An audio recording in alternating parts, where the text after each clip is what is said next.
2 Petrus 2 Petrus pasal 1.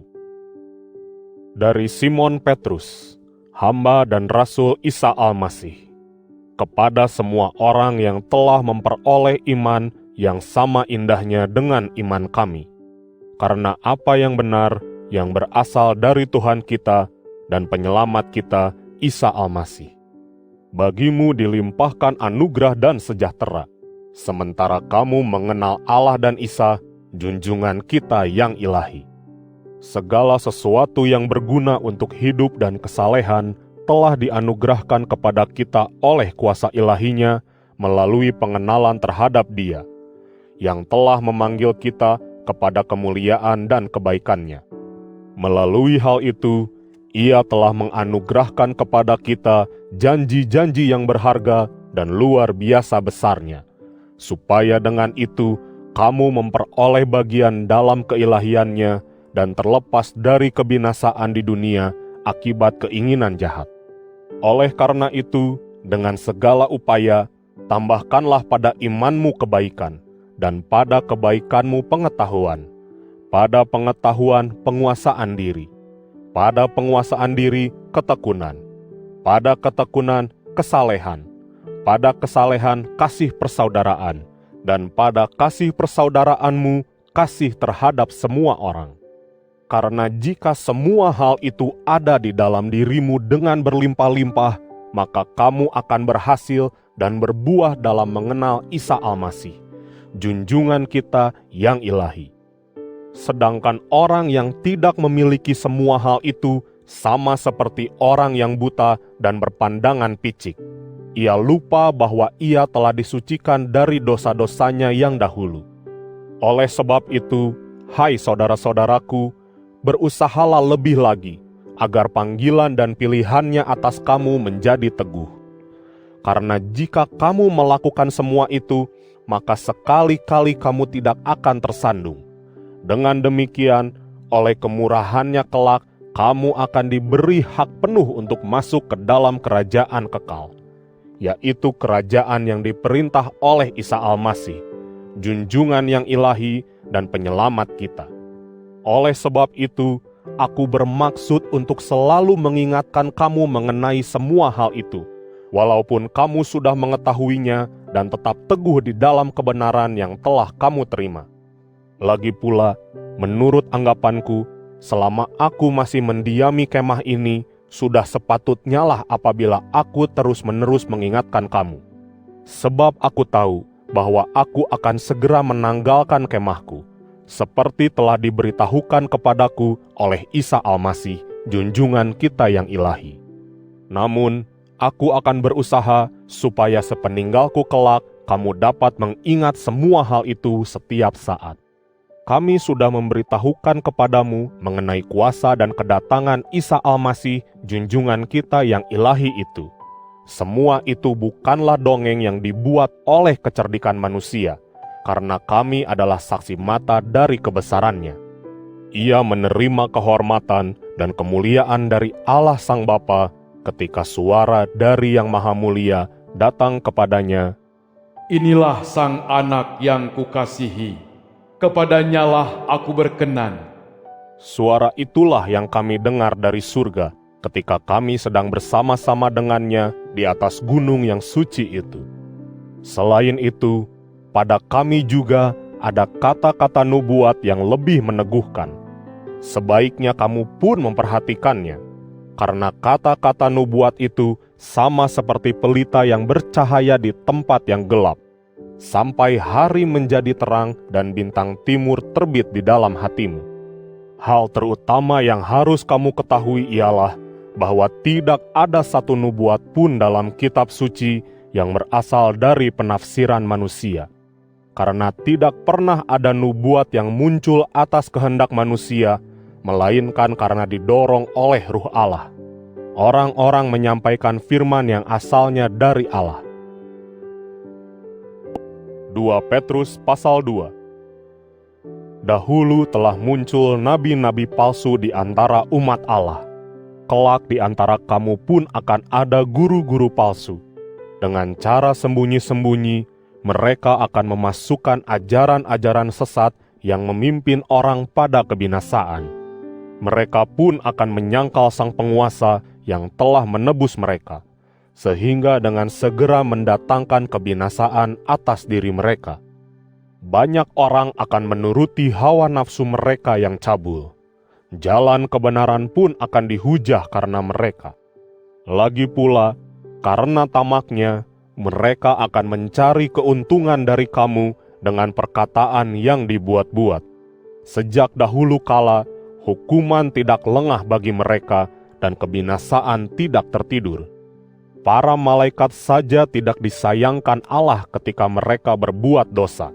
Mereka dimasukkan ke dalam Tartarus, yaitu lubang-lubang kekelaman, tempat mereka ditahan sampai hari penghakiman. Seisi dunia pada zaman dahulu pun tidak disayangkannya. Hanya Nabi Nuh, pemberita kebenaran itu, dan 7 orang keluarganya yang diselamatkan oleh Allah ketika ia mendatangkan air bah atas dunia orang-orang fasik. Demikian pula halnya dengan kota Sodom dan Gomora. Allah menghukum kota-kota itu dengan cara menghanguskannya hingga menjadi abu. Hal itu dijadikannya contoh bagi semua orang yang hidup dalam kefasikan di kemudian hari. Namun, ia melepaskan Nabi Lut, orang benar itu, yang tersiksa oleh kelakuan orang-orang yang hidup dalam kecabulan karena tidak tunduk pada hukum-hukum Allah ketika orang benar itu tinggal di antara mereka. Apa yang dilihat dan didengarnya hari lepas hari, yaitu perbuatan-perbuatan mereka yang tidak tunduk pada hukum Allah, menyengsarakan jiwanya yang benar. Nyatalah bahwa Tuhan tahu betul bagaimana melepaskan orang-orang yang saleh dari cobaan serta menahan orang-orang yang tidak benar dengan menyiksanya sampai pada hari penghakiman. Terlebih-lebih mereka yang hidup secara duniawi dalam keinginan cemarnya dan yang memandang rendah pemerintahan Allah. Guru-guru palsu itu terlalu berani, sombong, dan tidak takut menghujah hal-hal yang mulia. Padahal, para malaikat yang kekuatan dan kekuasaannya pun lebih besar tidak berani menuduh mereka di hadapan Tuhan dengan hujahan. Tetapi sifat guru-guru palsu itu seperti makhluk hidup yang tidak berakal, yang dilahirkan hanya untuk diburu dan dibinasakan. Mereka menghujah hal-hal yang tidak mereka ketahui. Oleh karena itu, mereka akan dibinasakan sebagaimana makhluk-makhluk itu dibinasakan, dan mereka akan terkena nasib buruk sebagai upah kesalahan mereka. Mengumbar hawa nafsu pada siang hari mereka anggap sebagai kesenangan. Mereka sama halnya dengan cacat dan cela, yang mengumbar hawa nafsu dalam penipuan pada waktu mereka makan dan minum bersama-sama dengan kamu. Mata mereka penuh dengan nafsu zina, dan mereka tidak mau berhenti berbuat dosa. Jiwa orang yang tidak teguh dipikatnya. Hati mereka telah terbiasa dalam ketamakan. Mereka adalah anak-anak yang terkutuk. Jalan yang lurus mereka tinggalkan lalu mereka tersesat, mengikuti jalan Bileam bin Beor yang menyukai upah kejahatan. Namun, Bileam kemudian diberi peringatan keras atas pelanggarannya itu. Keledai yang tidak bisa berbicara seperti manusia tiba-tiba mengeluarkan suara yang sama dengan suara manusia untuk mencegah kegilaan nabi itu. Guru-guru palsu itu seperti mata air yang kering dan seperti awan-awan yang ditiup oleh angin kencang. Kekelaman yang gelap gulita sudah tersedia bagi mereka. Omongan mereka penuh dengan kata-kata bualan, dan dengan hawa nafsu cabul yang duniawi, mereka memikat orang-orang yang baru terlepas dari manusia-manusia yang hidupnya sesat. Mereka menjanjikan kemerdekaan kepada orang-orang yang baru terlepas itu. Padahal mereka sendiri adalah hamba-hamba kebinasaan, karena orang akan menjadi hamba bagi sesuatu yang telah mengalahkannya. Apabila seseorang telah terlepas dari kecemaran-kecemaran dunia karena pengenalannya terhadap Isa Al-Masih, junjungan yang ilahi dan penyelamat kita, tetapi kemudian kembali melibatkan diri di dalamnya lalu kalah, maka keadaannya yang terakhir akan menjadi lebih buruk daripada keadaannya yang semula.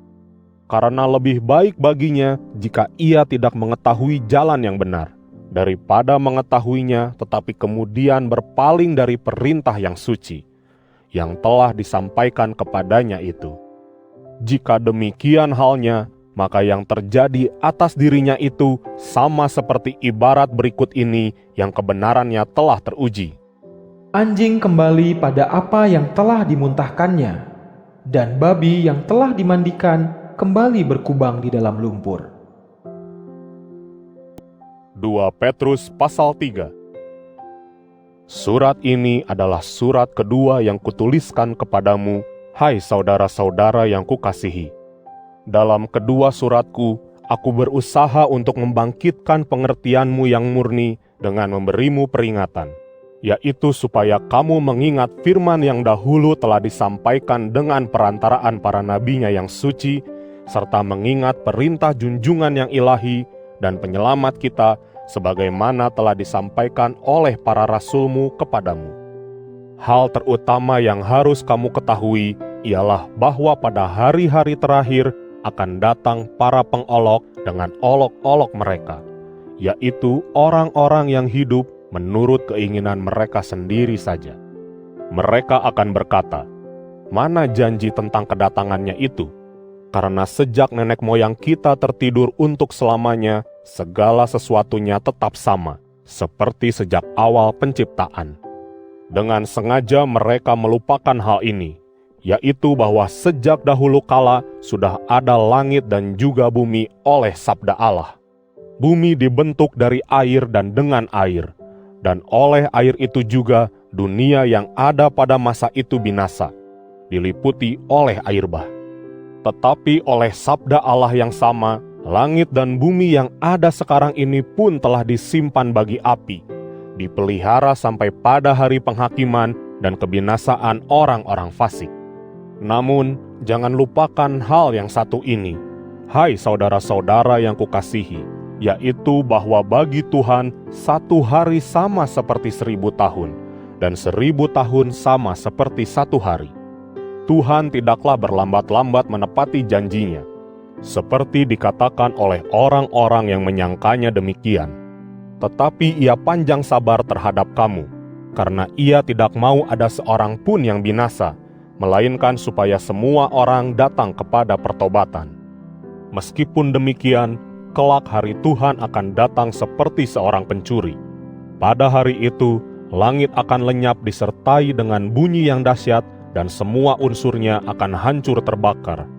Bumi dan segala karya yang ada di atasnya pun akan dihanguskan. Jika segala sesuatu akan dihancurkan sedemikian, bagaimanakah sepatutnya kamu hidup? Bukankah kamu harus hidup dalam kesucian dan dalam kesalehan, sambil menantikan dan mempercepat kedatangan hari Allah? Sebab pada hari itu, langit akan hancur terbakar oleh api, dan semua unsur pun melebur karena panasnya. Tetapi seperti yang dijanjikannya, kita menantikan langit yang baru dan bumi yang baru pula, tempat berdiam segala yang benar. Sebab itu, hai saudara-saudara yang kukasihi, sementara kamu menantikan semua hal itu, usahakanlah supaya kamu didapatinya tak bercacat dan tak bercela, serta dalam keadaan sejahtera. Anggaplah kepanjangsabaran Tuhan sebagai kesempatan bagi keselamatan. Seperti sudah dituliskan kepadamu oleh Paul, saudara yang kita kasihi itu menurut hikmah yang telah dianugerahkan Allah kepadanya. Dalam surat-surat kirimannya, ia pun membicarakan tentang semua hal itu. Memang ada hal-hal yang susah dimengerti dalam surat-suratnya, dan hal-hal itulah yang kemudian diputarbalikan oleh orang-orang yang tidak pernah mempelajarinya dan yang tidak teguh, sama seperti yang mereka lakukan terhadap tulisan-tulisan lainnya dalam kitab suci. Akibatnya, hal itu mendatangkan kebinasaan atas mereka sendiri.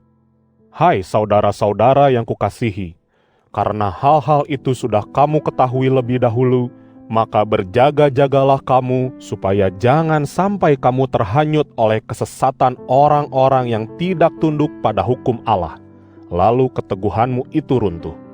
Tetapi hendaklah kamu terus bertumbuh dalam anugerah Isa Al-Masih, junjungan yang ilahi dan penyelamat kita, serta dalam pengenalan akan Dia. Baginyalah kemuliaan sekarang ini dan sampai selama-lamanya. Amin.